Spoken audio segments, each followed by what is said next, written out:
Hello ಎಲ್ರಿಗೂ ನಮಸ್ಕಾರ. ನಾನು ನಿಮ್ಮ ಪ್ರೀತಿಯ ಗೀತಾ ಬಸವರಾಜು. ಇವತ್ತಿನ ವಿಡಿಯೋದಲ್ಲಿ ನಾನು ನಿಮಗೆ ತಿಳಿಸೋದಕ್ಕೆ ಹೊರಟಿರ್ತಕ್ಕಂತಹ ರೆಸಿಪಿ, ಈಗಾಗಲೇ ನಾವು ಬಿಸಿಬೇಳೆಭಾತ್ ಪೌಡರ್ ಗಣೇಶ್ ರಾವ್ ಅವರ ಸ್ಟೈಲಲ್ಲಿ ಹೇಗೆ ಮಾಡೋದು ಅಂತ ನೋಡಿದ್ದೀವಿ.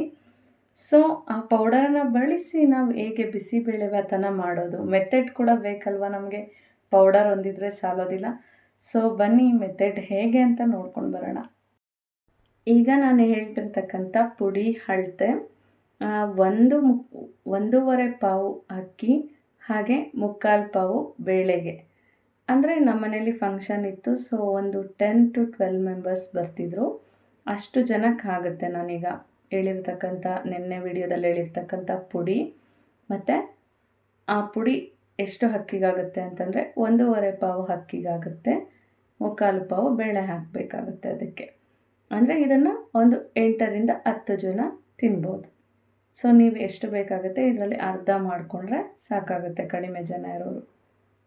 3 ಗಡ್ಡೆಕೋಸು, 2 ಕ್ಯಾರೆಟ್, ಹಾಗೆ ಒಂದು 1/4 kg ಹುರುಳಿಕಾಯನ್ನು ಈ ರೀತಿ ಕಟ್ ಮಾಡ್ಕೊಳ್ಳಿ. ಸ್ವಲ್ಪ ಉದ್ದುದ್ದಾನೆ ಇರಲಿ. ಕಡಲೆ ಬೀಜ ಒಂದು 2 ಇಡಿ, ಒಣ ಬಟಾಣಿ ಒಂದು 3 ಇಡಿ, ನೆನೆಸಿಟ್ಟಿರಿ ರಾತ್ರಿನೇ. ಈಗ ಅರ್ಧ ಪಾವು ತೊಗರಿಬೇಳೆ ತೊಗೋತಿದ್ದೀನಿ, ಇನ್ನು 1/4 ಪಾವಾಗಷ್ಟು ಹೆಸರು ಬೇಳೆಯನ್ನು ತೊಗೋತಿದ್ದೀನಿ. ಒಟ್ಟು 3/4 ಪಾವು ಬೇಳೆ ಆಯಿತು. ಅಕ್ಕಿ ಇದಕ್ಕೆ ಎಷ್ಟು ಬೇಕಾಗುತ್ತೆ ಅಂತಂದರೆ 1/2 ಪಾವು ಬೇಕಾಗುತ್ತೆ. ಮೊದಲಿಗೆ ನಾವು ಈ ಬೇಳೆಗಳನ್ನು ತೊಳೆದು ಒಂದು ಬಟ್ಲಲ್ಲಿ ಹಾಕ್ಕೊಳ್ಳೋಣ. ಈಗ ಹಚ್ಚಿಟ್ಕೊಂಡಿರ್ತಕ್ಕಂಥ ತರಕಾರಿಯನ್ನು ಕೂಡ ಅದಕ್ಕೆ ಹಾಕ್ಕೊಳ್ಳೋಣ. ಹಾಗೆ ನೆನೆಸಿಟ್ಟಿರ್ತಕ್ಕಂಥ ಬಟಾಣಿ ಮತ್ತು ಕಡಲೆ ಬೀಜವನ್ನು ಅಷ್ಟೇ ಇದಕ್ಕೆ ಹಾಕಿಬಿಡೋಣ. ಇದೆಲ್ಲವನ್ನು ಹಾಕಿ ಡೈರೆಕ್ಟಾಗಿ ಹಾಕಿ ಸಪ್ರೇಟ್ ಪಾತ್ರೆಯಲ್ಲಿ ಬೇಕಾಗೋದಿಲ್ಲ. ನಾನು ಜಾಸ್ತಿ ಮಾಡ್ತಿರೋದ್ರಿಂದ ದೊಡ್ಡ ಕುಕ್ಕರ್ನಲ್ಲೇ ಡೈರೆಕ್ಟಾಗಿ ಹಾಕ್ತಿದ್ದೀನಿ. ಸೊ ಇದಕ್ಕೆ ನೀರು ಅದು ಮುಳುಗಿ ಇನ್ನೊಂಚೂರು ಎಕ್ಸ್ಟ್ರಾ ಇರೋಷ್ಟೇ ಹಾಕಿ, ಯಾಕೆಂದರೆ ನೀರು ಎಕ್ಸ್ಟ್ರಾ ಇದ್ದರೂ ಪರವಾಗಿಲ್ಲ. ಅಂದರೆ ಕುಕ್ಕರ್ ವಿಸಿಲ್ ಕೂಗೋ ಟೈಮಲ್ಲಿ ಸ್ವಲ್ಪ ಮೇಲಕ್ಕೆ ಬರುತ್ತೆ ನೀರು, ನೋ ಪ್ರಾಬ್ಲಮ್, ಏನೂ ಸಮಸ್ಯೆ ಆಗೋದಿಲ್ಲ. ಈಗ ಕುಕ್ಕರ್ ಮುಚ್ಚಳವನ್ನು ಮುಚ್ಚಿ ಕೂಗೋದಕ್ಕೆ ಇಡಿ. ಮಿನಿಮಮ್ ಈಗ ನಾನು 6 ಈರುಳ್ಳಿಗಳನ್ನು ತೊಗೊಂಡಿದ್ದೀನಿ. ಇದಕ್ಕೆ ಈರುಳ್ಳಿ ಅಂತಾರೆ, ಇದಿದ್ರೆ ತುಂಬಾ ಟೇಸ್ಟಿಯಾಗಿರುತ್ತೆ. ಇದು ಕೂಡ ಬಿಡಿಸಿಟ್ಕೊಂಡಿದ್ದೀನಿ ಒಗ್ಗರಣೆಗೆ. ಆ 6 ಈರುಳ್ಳಿಯಲ್ಲಿ ನಾನು 2 ಈರುಳ್ಳಿಯನ್ನು ಮೊಸರು ಬಜ್ಜಿಗೆ ಬಳಸ್ಕೋತೀನಿ. ಮೊದಲಿಗೆ ನಾವೇನು ಮಾಡಬೇಕಾಗುತ್ತೆ ಅಂತಂದರೆ ಕುಕ್ಕರ್ ಕೂಗೋದ್ರೊಳಗಡೆ ಒಗ್ಗರಣೆಯನ್ನು ಪ್ರಿಪೇರ್ ಮಾಡ್ಕೊಳ್ಳೋಣ. ನಾನು ಪುಡಿಗಳನ್ನು ಹುರಿದಿಟ್ಟಿದ್ನಲ್ವ, ಅದೇ ಬಾಣಲೆಯನ್ನು ಇಟ್ಕೊಂಡಿದ್ದೀನಿ. ಈಗ ಒಂದು ಬಾಣಲೆಗೆ ಎಣ್ಣೆ ಹಾಕಿ ಕ್ಯಾಪ್ಸಿಕಮ್, ಟೊಮ್ಯಾಟೊ, ಹುಲ್ಲೀರುಳ್ಳಿ, ನಾರ್ಮಲ್ ಈರುಳ್ಳಿ 4 ಹಚ್ಕೊಂಡಿದ್ದೀನಿ, ಹುಲ್ಲೀರುಳ್ಳಿ ಒಂದು 2 ಇಡಿ, ಟೊಮೆಟೊ 4, ಕ್ಯಾಪ್ಸಿಕಮ್ 4, ಇವೆಲ್ಲವನ್ನು ಮೀಡಿಯಮ್ ಸೈಜ್ನಲ್ಲಿ ಹಚ್ಚಿಟ್ಕೊಳ್ಳಿ. ಈಗ ನಾವೇನು ಮಾಡಬೇಕಾಗುತ್ತೆ ಅಂತಂದರೆ ಎಣ್ಣೆ ಸ್ವಲ್ಪ ಎಕ್ಸ್ಟ್ರಾನೇ ಇರಲಿ ಇದೆಲ್ಲ ಫ್ರೈ ಆಗೋದಕ್ಕೆ. ಎಣ್ಣೆ ಕಾದ ನಂತರ ಅದಕ್ಕೆ ಸಾಸಿವೆ ಮತ್ತು ಕರಿಬೇವನ್ನು ಆ್ಯಡ್ ಮಾಡ್ಕೊಳ್ಳೋಣ. ಯಾವತ್ತೇ ಆಗಲಿ ಕ್ಯಾಪ್ಸಿಕಮ್ ಹಾಕುವಾಗ ಮೊದಲಿಗೆ ಸಾಸಿವೆ ಕರಿಬೇವು ಹಾಕಿದ ನಂತರ ಈರುಳ್ಳಿಯನ್ನು ಹಾಕಬೇಡಿ. ಆ ಕ್ಯಾಪ್ಸಿಕಮಲ್ಲಿ ಇರ್ತಕ್ಕಂತಹ ಹಸಿ ಸ್ಮೆಲ್ಲೆಲ್ಲ ಹೋಗಬೇಕಂತಂದರೆ ನಾವು ಮೊದಲಿಗೆ ಕ್ಯಾಪ್ಸಿಕಮನ್ನು ಹಾಕಬೇಕಾಗತ್ತೆ. ನೋಡಿ, ಈಗ ಕರಿಬೇವನ್ನು ಆ್ಯಡ್ ಮಾಡ್ತಿದ್ದೀನಿ. ಕರಿಬೇವು ಚಿಟಪಟ ಅಂತ ಸದ್ದು ಬಂದ ನಂತರ ಕ್ಯಾಪ್ಸಿಕಮನ್ನು ಹಾಕ್ತಿದ್ದೀನಿ, ಈರುಳ್ಳಿಯನ್ನು ಹಾಕೋದಿಲ್ಲ.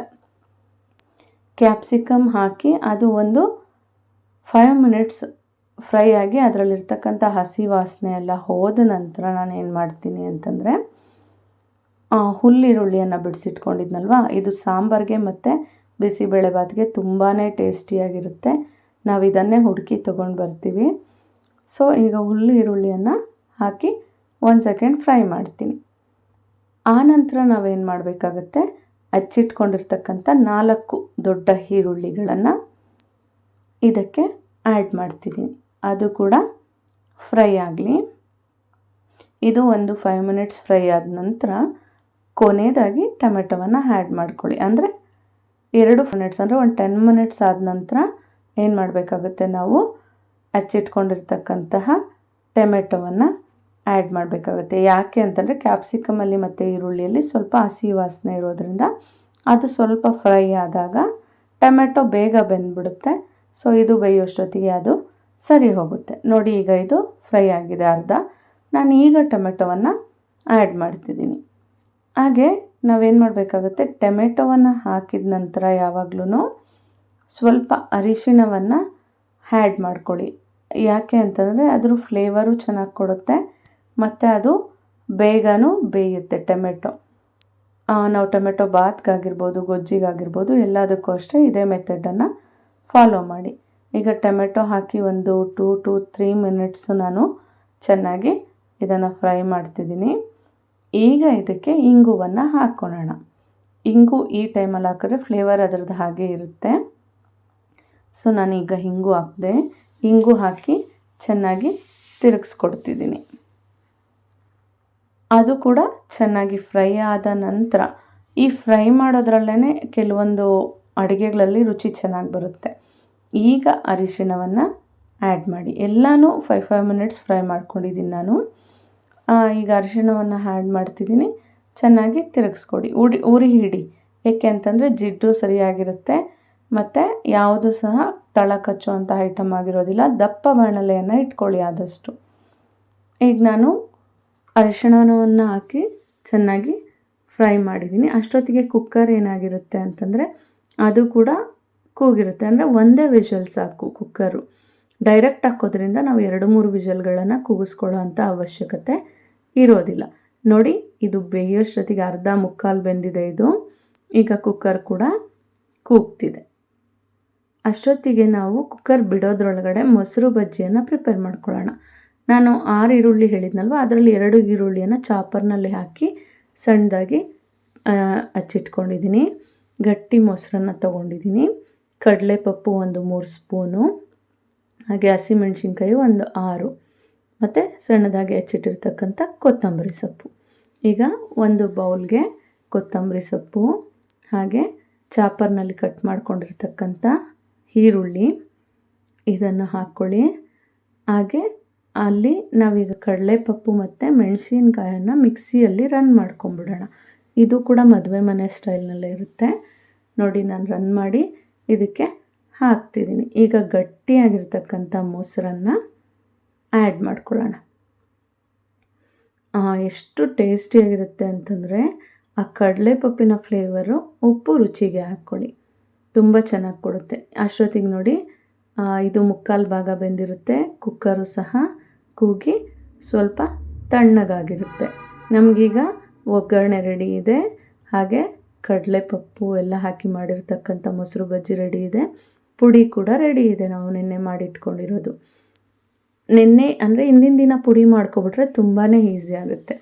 ಇನ್ನೇನು ಒಗ್ಗರಣೆ ತುಂಬ ಬೆಂದಿದೆ ಅನ್ನೋ ಟೈಮಲ್ಲಿ ಆ ಪುಡಿ ಇರುತ್ತಲ್ವ, ಅದನ್ನು ಒಂದು 6 ಸ್ಪೂನು ಒಗ್ಗರಣೆಗೆ ಹಾಕ್ಕೊಳ್ಳಿ. ಟೇಸ್ಟ್ ತುಂಬ ಚೆನ್ನಾಗಿರುತ್ತೆ. ನಾನೀಗ ನೆನೆ ಮಾಡಿಟ್ಕೊಂಡಿದ್ದಂಥ ಪುಡಿಯನ್ನು 6 ಸ್ಪೂನ್ ಆಗೋಷ್ಟು ಇದಕ್ಕೆ ಆ್ಯಡ್ ಮಾಡ್ತಿದ್ದೀನಿ. ಪುಡಿಯನ್ನು ಯಾವುದೇ ಕಾರಣಕ್ಕೆ ಮುಂಚೆ ಪ್ರಿಪೇರ್ ಮಾಡ್ಕೊಬೇಡಿ. ನೀವು ಇವತ್ತು ಬೇಳೆಭಾತ್ ಮಾಡ್ತೀರಾ ಅಂದರೆ ಹಿಂದಿನ ದಿನ ನೈಟ್ ಪುಡಿಯನ್ನು ಮಾಡಿ ಈಚೆನೇ ಇಟ್ಕೊಳ್ಳಿ, ಕೆಡೋದಿಲ್ಲ. ಫ್ರಿಡ್ಜಲ್ಲಿ ಇಡೋ ಅವಶ್ಯಕತೆ ಇರೋದಿಲ್ಲ. ಈಗ ನೋಡಿ, ಪುಡಿ ಹಾಕಿದ ಮೇಲೆ ಇದನ್ನು ತುಂಬ ಉರಿ ಇಟ್ಟು ಚೆನ್ನಾಗಿ ಫ್ರೈ ಮಾಡ್ತಿದ್ದೀನಿ. ಈ ಪುಡಿ ಹಾಕಿದ ನಂತರ ಒಂದು 5 ಮಿನಿಟ್ಸ್ ಚೆನ್ನಾಗಿ ಫ್ರೈ ಮಾಡಿ. ಒಟ್ಟಾರೆಯಾಗಿ ಅದರ ಜಿಡ್ಡಿನ ಅಂಶ ಬಿಡಬೇಕು.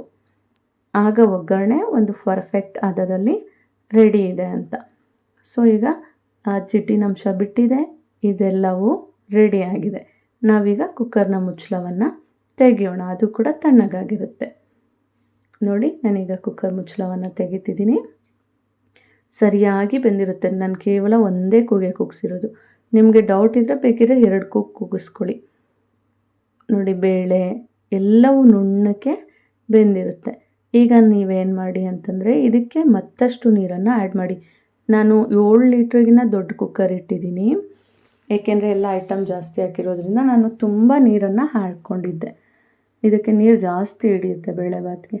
ನೋಡಿ, ನಾನು ಫುಲ್ಲು ತುಂಬ ನೀರನ್ನು ಹಾಕ್ಕೊಳ್ತಿದ್ದೀನಿ.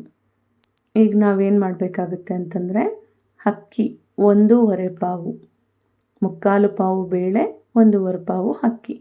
1.5 ಪಾವು ಅಕ್ಕಿಯನ್ನು ಚೆನ್ನಾಗಿ ತೊಳೆದು ಒಂದು 2 ಮಿನಿಟ್ಸ್ ಅಷ್ಟೇ ನೆನೆಸಿಟ್ಕೊಳ್ಳಿ. ಆ ನೀರು ತೆರಳೋದ್ರೊಳಗಡೆ ಅಕ್ಕಿ ನೆಂದಿರುತ್ತೆ. ಈಗ ನೀರು ಚೆನ್ನಾಗಿ ತೆರಳ್ತಿದೆ, ಅದಕ್ಕೆ ನಾನು ಅಕ್ಕಿಯನ್ನು ಹಾಕ್ತಿದ್ದೀನಿ. ಅಕ್ಕಿ ಹಾಕಿದ ನಂತರ ಕುದಿಯೋದಕ್ಕೆ ಉಪ್ಪು ಎಲ್ಲ ಹಾಕಿ ಇಟ್ಬಿಡಿ. ನಾವು ಸ್ವಲ್ಪ ಹೊತ್ತಾದ್ಮೇಲೆ ಉಪ್ಪು ಹಾಕಬೇಕು ಏನೂ ಇಲ್ಲ. ಈಗ ತರಕಾರಿ ಜೊತೆಯಲ್ಲಿ ಅಕ್ಕಿ ಬೇಯೋದಕ್ಕೆ ಸ್ಟಾರ್ಟ್ ಆಗಿದೆ. ಇದಕ್ಕೆ ನಾನು ಒಂದು 6 ಸ್ಪೂನ್ ಆಗೋಷ್ಟು ಉಪ್ಪನ್ನು ಆ್ಯಡ್ ಮಾಡ್ತಿದ್ದೀನಿ. ಯಾಕೆ ಅಂತಂದರೆ ಇದ್ರ ಕ್ವಾಂಟಿಟಿ ಜಾಸ್ತಿ ಇದೆ. ನೀವು ಉಪ್ಪು ಬೇಕಾದ್ರೆ ಮತ್ತು ಲಾಸ್ಟ್ನಲ್ಲೂ ಆ್ಯಡ್ ಮಾಡ್ಕೋಬೋದು. ಬೇಳೆಭಾತ್ಗೆ ತೆಳುವಿರುತ್ತಲ್ವ, ಸೊ ಬೇಕಂದರೆ ಆ್ಯಡ್ ಮಾಡ್ಕೊಳ್ಳಿ. ಈಗ ಉಪ್ಪು ಆ್ಯಡ್ ಮಾಡಿದ ನಂತರ ಅದು ಚೆನ್ನಾಗಿ ತೆರಳ್ತಿದೆ. ಇನ್ನೇನು ಅಕ್ಕಿ ಅರ್ಧ ಭಾಗ ಬೆಂದಿದೆ ಅಂದಾಗ ನಿಮಗೆ ಗೊತ್ತಾಗುತ್ತೆ. ಆ ಟೈಮ್ನಲ್ಲಿ ಪುಡಿಯನ್ನು ಅರ್ಧಕ್ಕಿಂತ ಸ್ವಲ್ಪ ಜಾಸ್ತಿ ಬೆಂದಮೇಲೆ ಪುಡಿಗೆ ನೀರು ಹಾಕ್ಕೊಳ್ಳಿ. ಉಂಡೆ ಕಟ್ಟೋದಿಲ್ಲ. ಡೈರೆಕ್ಟ್ ಪುಡಿಯನ್ನು ಹಾಕಿದ್ರೆ ಅದರೊಳಕ್ಕೆ ಉಂಡೆ ಕಟ್ಟುತ್ತೆ. ಪುಡಿಗೆ ನೀರನ್ನು ಹಾಕಿ ಈ ರೀತಿ ಮಿಕ್ಸ್ ಮಾಡ್ಕೊಬಿಡಿ. ಪುಡಿ ಆದಷ್ಟು ನುಚ್ಚಾಗಿ ಓಡಿಸ್ಕೊಂಡ್ರೇ ರುಚಿ ಇರುತ್ತೆ. ಈಗ ನಾನು ಪುಡಿಗೆ ನೀರನ್ನು ಹಾಕಿ ಮಿಕ್ಸ್ ಮಾಡ್ಕೊಂಡಿದ್ದೀನಿ. ಇದನ್ನು ಅಕ್ಕಿ ಇನ್ನೇನು ಅರ್ಧ ಭಾಗ ಚೆನ್ನಾಗಿ ಬೆಂದ ನಂತರ ಇದನ್ನು ಆ್ಯಡ್ ಮಾಡ್ತಿದ್ದೀನಿ. ಕುಕ್ಕರ್ ಕೂಗಿಸ್ಬೇಡಿ, ಈಚೆ ಕಡೆನೇ ಬೇಯಲಿ, ರುಚಿ ತುಂಬ ಚೆನ್ನಾಗಿರುತ್ತೆ. ಈಗ ಆ್ಯಡ್ ಮಾಡಿದ್ಮೇಲೆ ನೀಟಾಗಿ ಅದು ಬೇಯಲಿ. ಈಗ ಚೆನ್ನಾಗಿ ಬೇಯ್ತಿದೆ. ಅಕ್ಕಿ ಇನ್ನೇನು ಮುಕ್ಕಾಲು ಭಾಗ ಬೆಂದಿದೆ. ಪುಡಿ ಹಾಕಿದ್ಮೇಲೆ ಅರ್ಧ ಭಾಗ ಬೆಂದ ನಂತರ ಪುಡಿ ಹಾಕ್ತೀವಿ. ಮುಕ್ಕಾಲು ಭಾಗ ಬೆಂದ ನಂತರ ನಾವು ಒಗ್ಗರಣೆ ರೆಡಿ ಮಾಡಿ ಇಟ್ಕೊಂಡಿದ್ವಲ್ಲ ಅದನ್ನು ಹಾಕಿ ಅದಕ್ಕೆ 1 ಸ್ಪೂನ್ ಮಾತ್ರ ಬೆಲ್ಲವನ್ನು ಆ್ಯಡ್ ಮಾಡ್ಕೊಳ್ಳಿ. ತುಂಬ ಸ್ವೀಟ್ನೆಸ್ ಬಂದರೆ ಚೆನ್ನಾಗಿರೋದಿಲ್ಲ. ನೋಡಿ, ನಾನು ಇದಕ್ಕೀಗ 1 ಸ್ಪೂನ್ ಆಗೋಷ್ಟು ಬೆಲ್ಲವನ್ನು ಆ್ಯಡ್ ಮಾಡಿ ಈಗ ಮುಕ್ಕಾಲು ಭಾಗ ಬೆಂದಿದೆ ಅಕ್ಕಿ. ಇದರೊಳಕ್ಕೆ ಒಗ್ಗರಣೆ ಎಲ್ಲವನ್ನು ಹಾಕ್ತಿದ್ದೀನಿ. ನೀವು ಈ ರೀತಿ ಟ್ರೈ ಮಾಡಿ, ಖಂಡಿತ ಮದುವೆ ಮನೆ ಸ್ಟೈಲ್ನಲ್ಲೇ ಇರುತ್ತೆ. ಎಲ್ಲರೂ ಇಷ್ಟಪಟ್ಟು ತಿಂತೀರ. ಈಗ ಚೆನ್ನಾಗಿ ತೆರಳ್ತಿದೆ. ಈಗ ನಾನು ಒಗ್ಗರಣೆ ಹಾಕಿ ಚೆನ್ನಾಗಿ ತಿರುಗಿಸ್ಕೊಡ್ತೇನೆ. ಯಾಕೆ ಈ ರೀತಿ ಮಾಡಬೇಕು ಅಂತಂದರೆ, ತುಂಬ ಮುದ್ದೆ ಥರ ಆದರೆ ಬೇಳೆಭಾತ್ ಯಾವತ್ತೂ ಚೆನ್ನಾಗಿರೋದಿಲ್ಲ. ಸ್ವಲ್ಪ ಅದು ಸಿಗಬೇಕು ತಿನ್ನೋದಕ್ಕೆ. ಕೆಲವರು ತುಂಬ ಮುದ್ದೆ ಥರ ಆಗಲಿ ಅಂತ ಡೈರೆಕ್ಟ್ ಕುಕ್ಕರಿಗೆ ಹಾಕ್ತಾರೆ, ಅದು ರುಚಿ ಕೊಡೋದಿಲ್ಲ. ಈಗ ನೋಡಿ, ಒಗ್ಗರಣೆ ಹಾಕಿದ ನಂತರ ಚೆನ್ನಾಗಿ ತಿರುಗಿಸಿ ಒಂದು 5 ಮಿನಿಟ್ಸ್ ಸಾಕು. ಕುಕ್ಕರ್ ಮುಚ್ಚಳವನ್ನು ಮುಚ್ಚಿಬಿಡಿ ಅಥವಾ ಪ್ಲೇಟನ್ನು ಮುಚ್ಚಿಟ್ಬಿಡಿ. ಅದು ಕುಮುಲ್ಗೊಳುತ್ತೆ. ಇಷ್ಟೇ ಮಾತ್ರನೇ ಬೇಯಿಸಿ ಅಕ್ಕಿ ಮುಕ್ಕಾಲು ಭಾಗ. ಆನಂತರ ಬಿಸಿಗೇನೆ ಅದೆಲ್ಲ ಪರ್ಫೆಕ್ಟ್ ಅದಕ್ಕೆ ಬಂದುಬಿಡುತ್ತೆ. ಈಗ ರುಚಿಯಾಗಿರ್ತಕ್ಕಂತಹ ಬೆಂಗಳೂರು ಗಣೇಶ್ ರಾವ್ ಅವರ ರೆಸಿಪಿ ಆಗಿರ್ತಕ್ಕಂತಹ ಬಿಸಿಬೇಳೆ ಬಾತು ಹಾಗೆ ಮೊಸರು ಬಜ್ಜಿಯನ್ನು ಹೇಗೆ ಮಾಡೋದು ಅಂತ ನೋಡಿದ್ರಲ್ಲ ಫ್ರೆಂಡ್ಸ್. ಟೇಸ್ಟ್ ಮಾತ್ರ ತುಂಬಾ ಚೆನ್ನಾಗಿರುತ್ತೆ. ಬಿಸಿಬೇಳೆ ಬಾತ್ ಜೊತೆಯಲ್ಲಿ ನಾನು ಕಾಂಬಿನೇಷನ್ ಮೊಸರು ಬಜ್ಜಿ ಮಾಡ್ಕೊಂಡಿದ್ದೀನಿ. ಮತ್ತು ಇದಕ್ಕೆ ತುಪ್ಪ, ಖಾರ ಬೂಂದಿ, ಚಿಪ್ಸ್ ಇದೆಲ್ಲವೂ ಇದ್ದರೆ ತುಂಬಾ ಚೆನ್ನಾಗಿರುತ್ತೆ. ಸೊ ನಾನು ಲಾಸ್ಟಲ್ಲಿ ಇದಕ್ಕೆ ಏನು ಮಾಡ್ತೀನಿ ಅಂದರೆ ಒಂದು 2 or 3 ಟೇಬಲ್ ಸ್ಪೂನ್ ಆಗೋಷ್ಟು ತುಪ್ಪವನ್ನು ಹಾಕ್ತೀನಿ. ನೋಡಿ, ಕಲರ್ಫುಲ್ ಆಗಿರ್ತಕ್ಕಂತಹ ಬಿಸಿ ಬಾಯಲ್ಲಿ ನೀರು ಉರಿಸ್ತಿದೆ ನೋಡ್ತಿದ್ರೆ. ಇಂಥ ರುಚಿಯಾದ ಬೇಳೆಭಾತ್ ತಯಾರಾಗಿದೆ. ಸೊ ಖಂಡಿತ ನೀವೆಲ್ಲರೂ ಟ್ರೈ ಮಾಡ್ತೀರಾ ಅಂದ್ಕೊಂಡಿದ್ದೀನಿ. ಮತ್ತಷ್ಟು ವೀಡಿಯೋಸ್ ಕೇಳ್ತಿದ್ದೀರಾ, ಎಲ್ಲ ಅಡುಗೆಗಳನ್ನು ಹಾಕ್ತೀವಿ, ನಗರ್ತಾ ಸ್ಪೆಷಲನ್ನು ಹಾಕಿ ಅಂತ ಕೇಳ್ತಿದ್ದೀರಾ.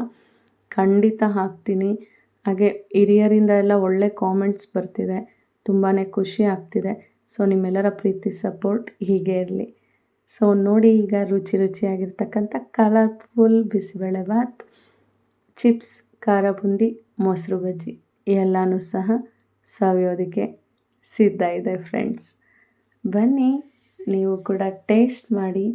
ಹಾಗೆ ನಿಮ್ಮನೆಯಲ್ಲಿ ತಯಾರಿಸಿ ಟೇಸ್ಟ್ ಹೇಗಿತ್ತು ಅಂತ ಕಾಮೆಂಟ್ ಮಾಡೋದನ್ನು ಖಂಡಿತ ಮರಿಬೇಡಿ. ಮತ್ತಷ್ಟು ಹೋಟೆಲ್ ಸ್ಟೈಲ್ಸ್ ಆಗಿರ್ಬೋದು, ಅಡುಗೆ ಭಟ್ರ ಸ್ಟೈಲ್ಸ್ ಆಗಿರ್ಬೋದು, ಎಲ್ಲ ರೆಸಿಪಿಗಳನ್ನು ನಾನು ನಿಮಗೆ ತಿಳಿಸ್ಕೊಡ್ತಿರ್ತೀನಿ. Thank you.